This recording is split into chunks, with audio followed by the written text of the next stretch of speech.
તો hello guys, કેમ છો? મજામાં ને? આજે આપણે હેકી નાખ્યું રેકડું. તો હેલો ગાઈસ, કેમ છો? મજામાં ને? તો આજે આપણે છે કામ કરવાની ચેલેન્જનો ભાગ 3. આજે હું તમને બતાવીશ કે અમારે ત્રીજા દિવસે શું હાલત થાય છે. આગળના ભાગમાં તમે જોઈ જ લીધું તો કામ કરવું કેટલું મુશ્કેલ છે, પણ તમને આ ભાગમાં પણ બતાવી દઈશું. તો અત્યારે તો અમે ઘરેથી નીકળી ગયા, આપણે કામ ઉપર આવતા રહ્યા છીએ અને કામકાજ પણ ચાલુ કરી દીધું છે. જો આ ઈંટો પડી તે બધી સણવાની છે અને હું જો ક્યાં બેઠો છું, કાંકરા ઉપર. મારો હાથ જો આખો માલવાળો બીગડો છે, એક હાથમાં મોજું પહેર્યું.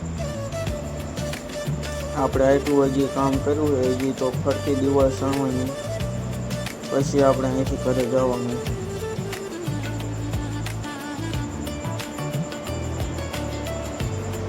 હજી આખો ઢગલો આપણે ખાલી કરવાનો.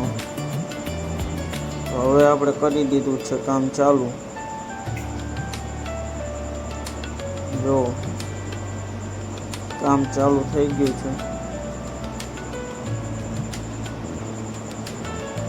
મારા પપ્પાએ કહી નાખ્યું છે એક દિવાલનું કામ પૂરું, હવે કોની સાઈડ દિવાલ છાણવાની.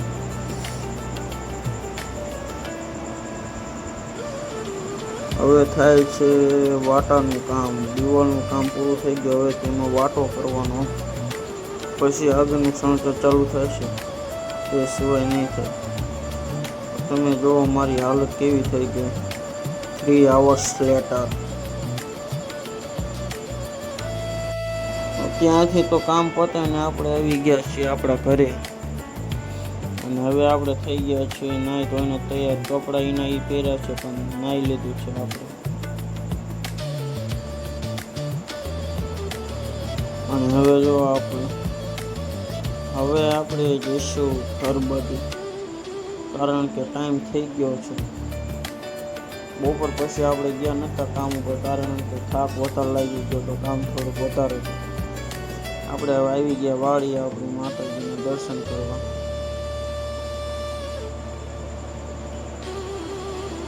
તો આ છે મેળીમાનું મંદિર, જે તમને તો ખબર જ છે, જે પહેલેથી આપણે બ્લોગ જોવે છે તેને નવા જે હોય છે એમને બતાવી દઉં. તો ત્યાં મને વાડીએ થઈ ગયા મારા પપ્પા ભેગા, ત્યાં આવ્યા હતા સેન્ટિંગ ભરવા. તેમને કે અત્યારે ઘરે નથી જવાનું, કામે આવવાનું છે, થોડું કામ છે. આગળ આપણી ગાડી જતી ડમરી ઉડાડી. આપણે જો આવી ગયા છીએ ટોપી બોપી પહેરીને પાછા કામ ઉપર. અને હવે અહીંયા આવીને ખબર પડશે શું કામ કરવાનું છે, એ સિવાય તો ખબર પડશે નહીં. તો આપણે આપણું મોટરસાઇકલ ચડાવી દીધું સાઈન, ટોપી પહેરીને નીકળી ગયા. ત્યાં કામ ચાલુ છે એ બાજુ. પછી થોડી ઘણી કરી લીધી મસ્તી. મારા ભાઈને બેવડી દીધો રેકડામાં અને કરી દીધી મસ્તી ચાલુ. તમે કોઈ જો આવી રીતે રેકડો હાકેલો હોય તો કહેજો કે કેવી મજા આવે. અમને તો બહુ મજા આવી. અમે કામ ઉપર રાત કરી, રેકડો હાંકીને રખડ્યું. રેકડો હાંકવાની મજા આવે એ મજા સિમાઈ ન આવે, એ હું તમને કહી કહીશ. તો હવે આપણે ઘડીક તો રેકડો ઢાંકવાનો, તો તમે મ્યુઝિક નિહાળો.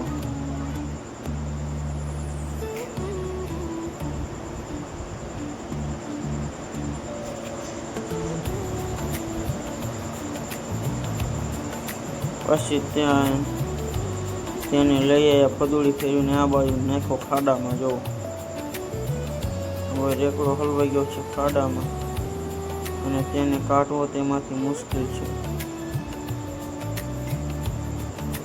પછી લાગી ગયો બહુ બધો થાક, તો શાંતિથી બેસી ગયા. અને સામે ટેકા પડ્યા ત્યાં આખી ગાડી મેં ખાલી કરી છે, જે મારા પપ્પા કરીને લાવ્યા હતા. અને અહીંથી ઈંટું પણ ઘણી બધી સારી લીધી. પછી પાછી રેકડેથી મસ્તી કરવા મને જો. હવે થઈ ગયો તો ઘર બાજુ જવાનો ટાઈમ. 5:30 વાગ્યા હતા. તો આપણે આપણી ધનુને શેળ મહિને જવા દીધું ઘર બાજુ. એ પણ ફૂલ તૈયાર થઈને.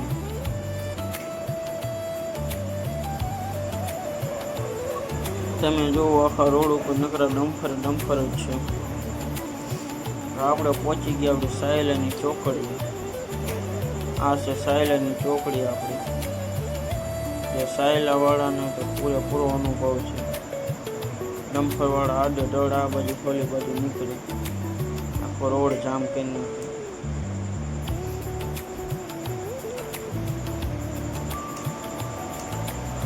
હવે આપણે ઘરી ગયા છીએ બજારમાં, અને હવે અહીંથી જઈશું આપણા ઘર બાજુ. હવે આપણું ઘર અહીંથી 1 કિલોમીટર જેવું સેટું હશે. અમને દેખાય કે નવી બોલેરો કેમ્પર જે તમે જોઈ લીધી.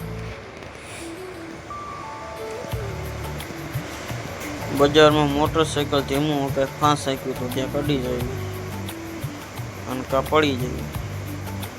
જે ભાઈઓ મોટરસાઇકલ પાસ હાંકતા હોય તેમને હું નિવેદન કરું છું, મોટરસાઇકલ હાંકવામાં કોઈ દી ઉતાવળ ન કરવી. તે 2 પૈડાવાળું સાધન છે, ક્યારે પડી જાય તેની કંઈ ખબર નહીં. એટલે મોટરસાઇકલ સાવચેતીને રાખવું.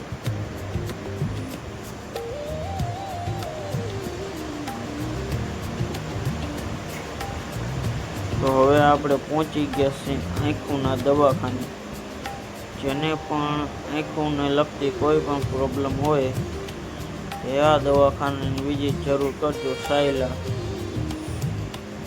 અહીં તમારી તદ્દન સારવાર મફતમાં થઈ જશે. અને પાછું તમને ઘરે જવાનું ભાડું પણ આપવામાં આવે છે. તો જેને પણ આંખોને લગતી પ્રોબ્લેમ હોય તે જરૂર અહીં આવજો.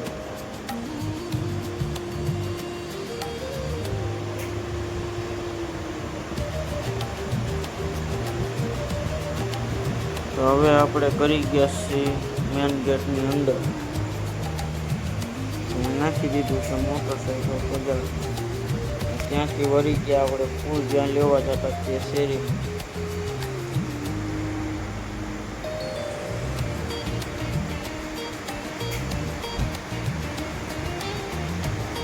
જો આ શેરી કેટલી પાતળી અને સાંકડી છે. ત્યાંથી અમે આવી ગયા હટાણા વાળાને ત્યાં. અમારે લેવાનું હતું હટાણું.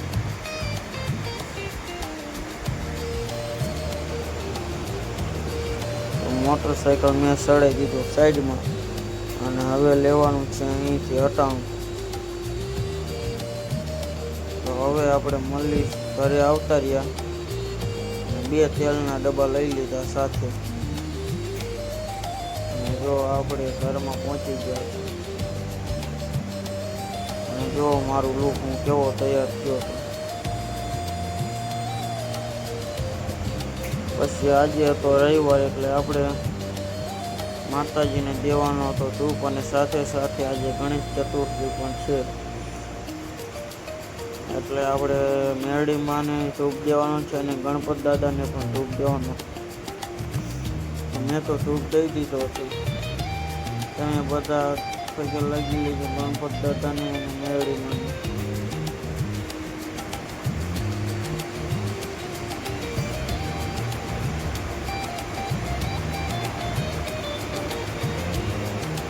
અત્યારે આપણે દીધો તો મોતીચૂરના લાડવાનો ધૂપ. હવે દઈશું ચોખા ઘીના લાડવાનું ધૂપ. તેમાંથી આપણે થોડા ટુકડા લઈને ધૂપ દઈ દીધો.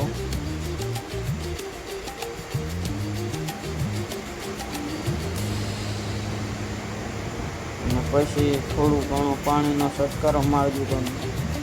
મેળી માને ગણપતાને પગે લાગી લીધું. હવે કરવાની બાકી હતી દીવાબત્તી. તો હવે મારા દાદાનો છોકરો કરશે દીવાબત્તી અને તમે બધા મેરડીમાંના દર્શન કરી લેજો. તો ગાઈસ હવે મળીશું આપણે આગળના બ્લોગમાં. ત્યાં સુધી બધાને જય માતાજી અને નવો પાઠ જલ્દી આવશે.